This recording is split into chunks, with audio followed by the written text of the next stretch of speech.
السلام علیکم بیٹا۔ سال دوم سے نظم آدمی ہے اور نظم آدمی کا شعر نمبر 4 اور 5 ہم آج کے لیکچر میں دیکھیں گے۔ مشکل لفظ درمیان میں نہیں ہیں، ہم مفہوم لکھیں گے۔ آج کا آدمی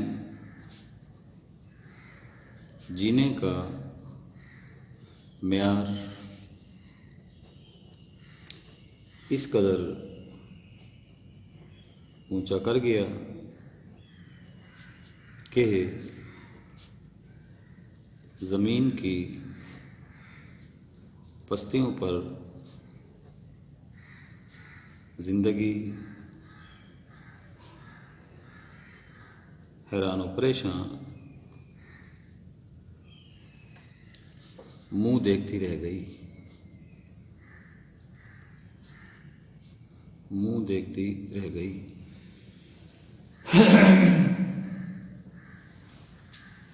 شاعر کا پھر رونا ہے مالو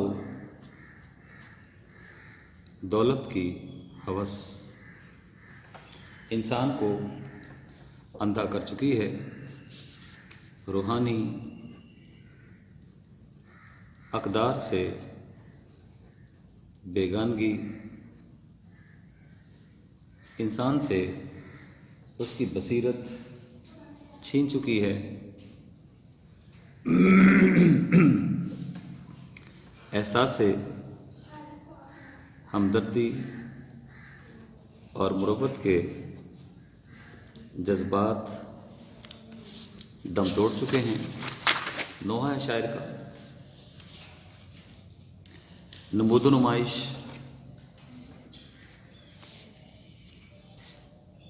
نمود و نمائش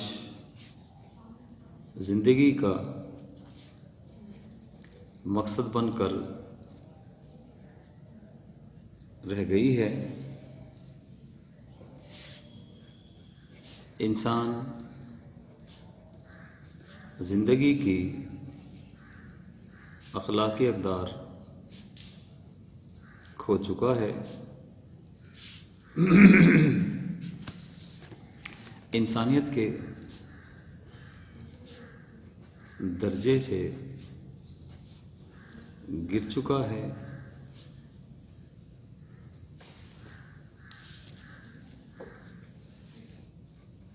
کائنات کی اصل شکل بگڑ چکی ہے۔ انسان خلاؤں کی تسخیر کرنے کی ٹھان چکا ہے۔ انسان کا معیار زندگی مصنوعی اور کھوکھلا ہو چکا ہے۔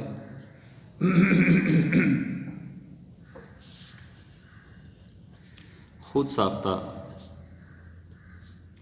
مصروفیات نے انسان کو انسان سے دور کر دیا ہے۔ نوحہ ہے آج کے عہد کا، بقول شاعر آدمی ظلمتوں میں ڈوب گیا، چاند تارے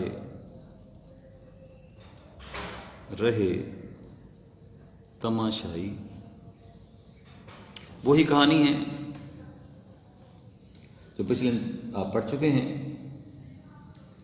انسان کے کائنات میں بھیجنے کا مخصوص مقصد ہے، اور وہ مقصد سچی، حقیقی اور کھری زندگی ہے۔ مال و دولت کی ہوس انسان کو اندھا کر چکی ہے۔ کوٹھی بنگلہ کار زندگی کا مقصد بن چکا ہے۔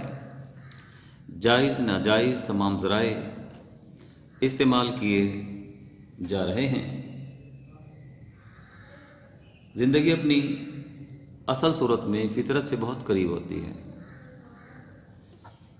اگر اسے فطرت سے دور کر دیا جائے تو زندگی کی تمام تر خوبصورتی ختم ہو جاتی ہے۔ اس میں تصنع، بناوٹ، تکلف آ جاتا ہے۔ زندگی کا حقیقی حسن ختم ہو کے رہ جاتا ہے۔ آج ہر کوئی اسی توق و دو میں ہے کہ وہ اپنا معیار زندگی بلند کر سکے۔ اب معیار زندگی بلند کرنے کے لیے اسے کیا کرنا ہے؟ اس کے پاس بہت سا روپیہ پیسہ ہونا چاہیے، اس کے پاس کوٹھی ہونی چاہیے، بنگلہ ہونا چاہیے، کار ہونا چاہیے، پر آسائش زندگی ہونی چاہیے۔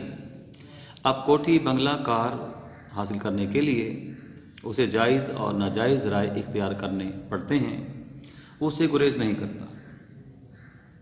خود ساختہ اور مصنوعی زندگی کا بھرم رکھنے کے لیے اسے دن رات مشقت کرنی پڑتی ہے، اپنوں سے دور رہنا پڑتا ہے، خود کو معاشرے سے الگ تھلگ رکھنا پڑتا ہے، تب کہیں جا کے وہ تمام سہولیات و مراحت حاصل کر سکتا ہے۔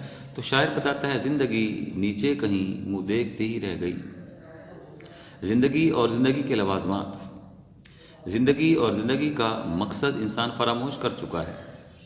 انسان کی کائنات میں تخلیق کا مقصد کیا ہے؟ آج وہ معیار زندگی بلند کرنے کی فکر میں، چکر میں اس مقصد کو فراموش کر بیٹھا ہے۔ انسان زمین پہ، زمین کی پستیوں پہ کیڑے مکوڑوں کی مانند رینگتی دکھائی دیتی ہے، دم توڑتی دکھائی دیتی ہے۔ انسانیت ختم ہوتی چلی جا رہی ہے، مگر آدمی ہے کہ اسے آدمی کی فکر نہیں ہے۔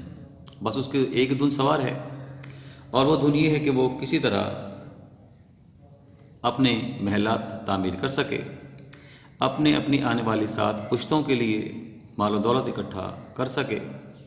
اس تقاضوں نے اس میں سے ہمدردی کے جذبات نکال دیے ہیں۔ آج ہمارے ہاں کوئی عزیز بیمار ہوتا ہے، ہمارے پاس اتنی فرصت نہیں کہ ہم اسے جا کے پوچھ سکیں۔ آج ہمارے اطراف میں انسانیت دم توڑتی ہے، غربت کے مارے بلکتے سسکتے لوگ پریشان حالی کا شکار ہیں، اس بات سے سروکار نہیں ہیں۔ اس کے نزدیک صرف ایک ہی چیز ہے کہ وہ کس طرح سے اپنے آپ کو اوپر لے جا سکتا ہے، معیار زندگی کیسے بڑھا سکتا ہے۔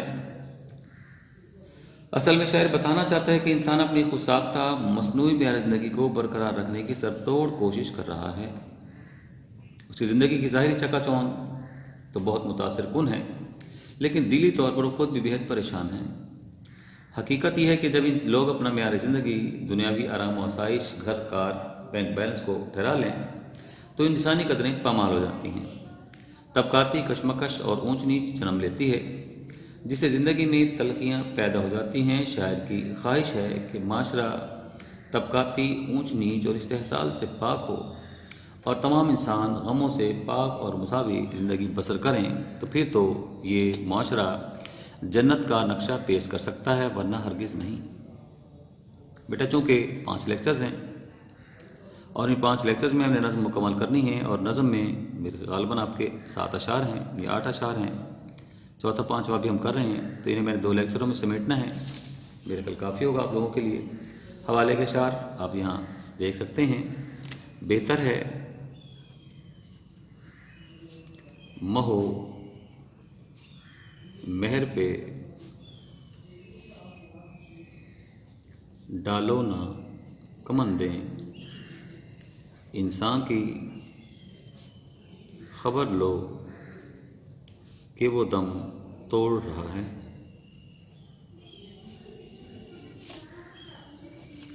بستیاں چاند ستاروں پہ بسانے والو، کرۂ ارض پہ بجھتے چلے جاتے ہیں چراغ۔ تو بھاگ خواہ موت سے یا زندگی سے بھاگ اے آدمی کبھی نہ مگر آدمی سے بھاگ۔ یہ آپ کا شعر مکمل ہوا۔ شعر نمبر 5 نظم میں ہمارے پاس ہے۔ شعر نمبر 5 بنے گا آپ کا، اور وہ شعر شادی جیسی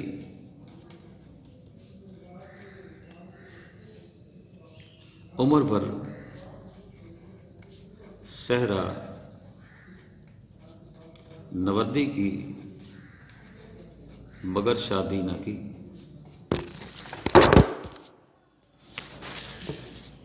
عمر بھر صحرا نوردی کی مگر شادی نہ کی،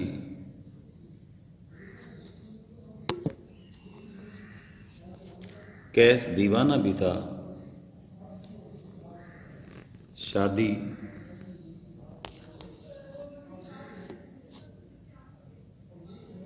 نہ کی،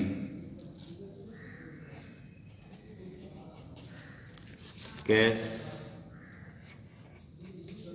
دیوانہ بھی تھا کتنا سمجھدار آدمی۔ شادی جیسی عظیم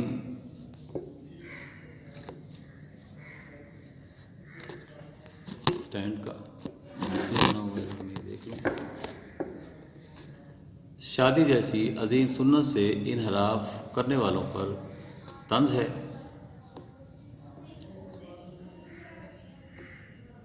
شادی ایک اہم فریضہ ہے۔ لگتا ہے کیس کو معلوم ہو گیا تھا صحرا نوردی کرنا، صحراؤں میں مارے مارے پھرنا، صحراؤں میں مارے مارے پھرنا، کیس قبیلہ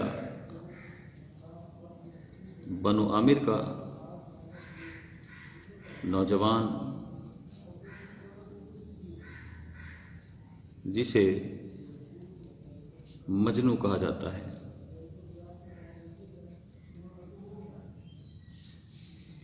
سمجھدار عقل مند ہو گیا۔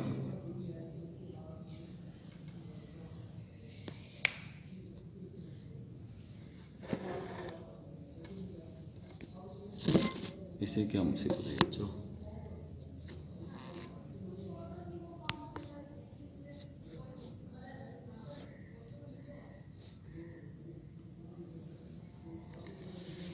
کوشش کرتے ہیں لیکچر دینے کی۔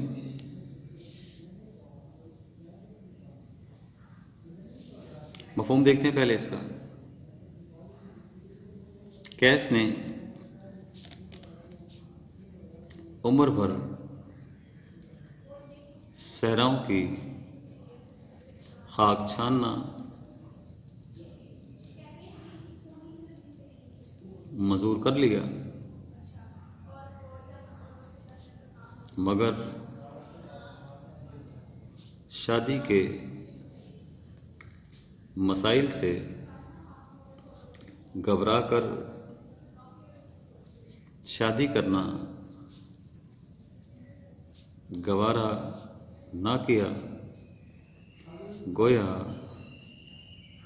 وہ بظاہر دیوانہ بہت سمجھدار آدمی نکلا۔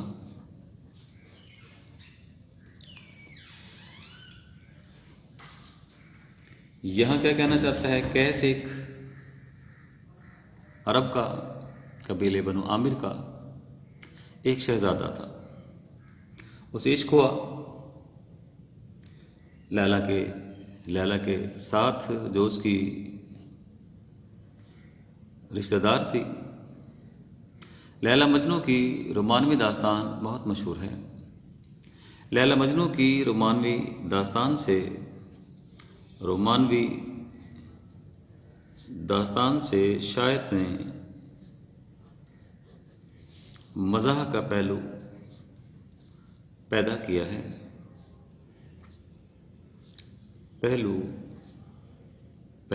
ہے۔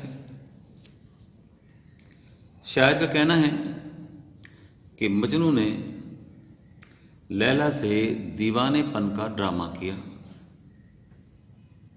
اگر وہ واقعی لیلا کا اس قدر سچا عاشق تھا تو اسے شادی کیوں نہ کی؟ لگتا ہے کہ مجنوں کو پہلے سے اس بات کا ادراک ہو گیا تھا کہ وہ شادی کرے گا تو شادی کے جھنجھٹوں اور مصائب اور تکالیف اور مسائل کا شکار ہونا پڑے گا۔ شادی کے بعد سر پر پڑنے والی ذمہ داریوں سے بخوبی واقف تھا۔ اسے پہلے سے معلوم ہو گیا تھا کہ شادی کے بعد مسائل خود بخود اٹھ کھڑے ہوں گے۔ وہ مسائل کیا ہوں گے؟ مسائل پیدا ہوتے ہیں تو عشق دم توڑ جاتا ہے۔ بقول شاعر، ایک بیوی ہے، 4 بچے ہیں، عشق جھوٹا ہے، لوگ سچے ہیں۔ اسے معلوم تو شادی کرے گا تو وہ طرح طرح کے مسائل اور تکالیف کا شکار ہوگا، لہٰذا اس نے لیلا سے عشق کرنا تو گوارا کر لیا، سراؤں کی خاک چھاننا بھی گوارا کر لیا، مگر شادی کے مسائل کے ڈر سے اس نے لیلا سے باوجود کوشش کے شادی نہ کی۔ تشریح طلب شعر میں شاعر موجودہ دور کے عاشق کا نقشہ پیش کرتا ہے۔ موجودہ دور کے عاشق کا نقشہ پیش کرتا ہے۔ آج کا عاشق بھی ایسا ہی عاشق ہے۔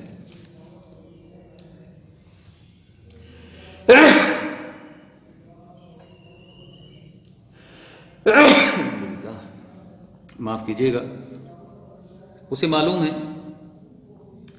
عاشق عشق تو کرتا ہے آج کے نوجوان، مگر شادی کے نام سے دور بھاگتا ہے۔ اسے معلوم ہے شادی کرے گا تو اسے اس کی آزادی پہلی آزادی چھین لی جائے گی، ذمہ داریوں کے بوجھ تلے وہ دبتا چلا جائے گا، دبتا ہی چلا جائے گا۔ اور ایسی صورت میں جب مسائل ہی مسائل ہوں گے تو پھر بھلا شادی کرنے کا کیا فائدہ؟ اس کے شعر میں طنز کی جھلک ہے۔ شادی کرنا گلے میں توق ڈالنے کے برابر ہے۔ اگر دیکھا جائے تو شادی 1,24,000 پیغمبر علیہ السلام کی سنت ہے جو تمام پیغمبر علیہ السلام نے ادا کی۔ حدیث مبارکہ ہے، ایسا شخص جو جسمانی اور مالی قوت رکھنے کے باوجود شادی نہ کرے، ایسا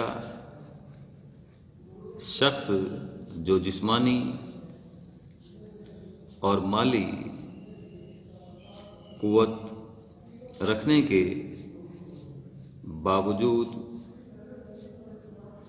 شادی نہ کرے، اس کا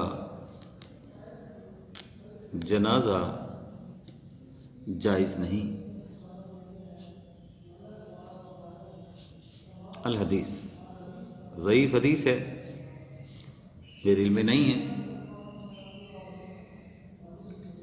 دوسرا نقطہ جو اٹھانا چاہتا ہے، عہد حاضر میں شادی کو اس قدر مشکل اور دشوار گزار بنا کر پیش کیا گیا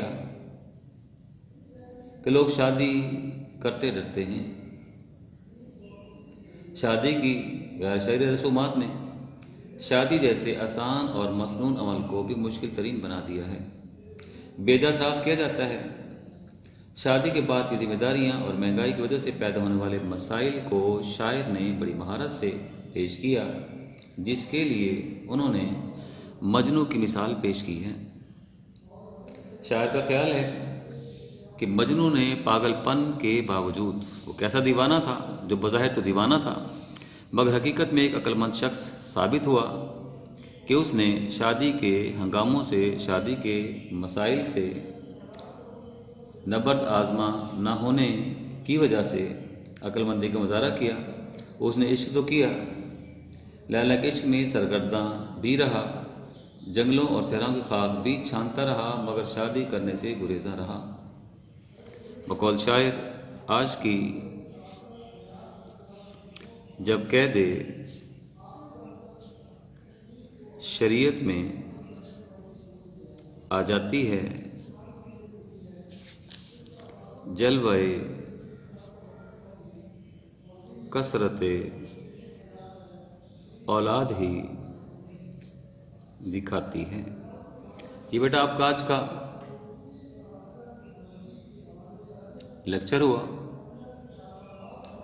اجازت دیجیے، نیکسٹ لیکچر میں پھر ملتے ہیں۔ اللہ حافظ۔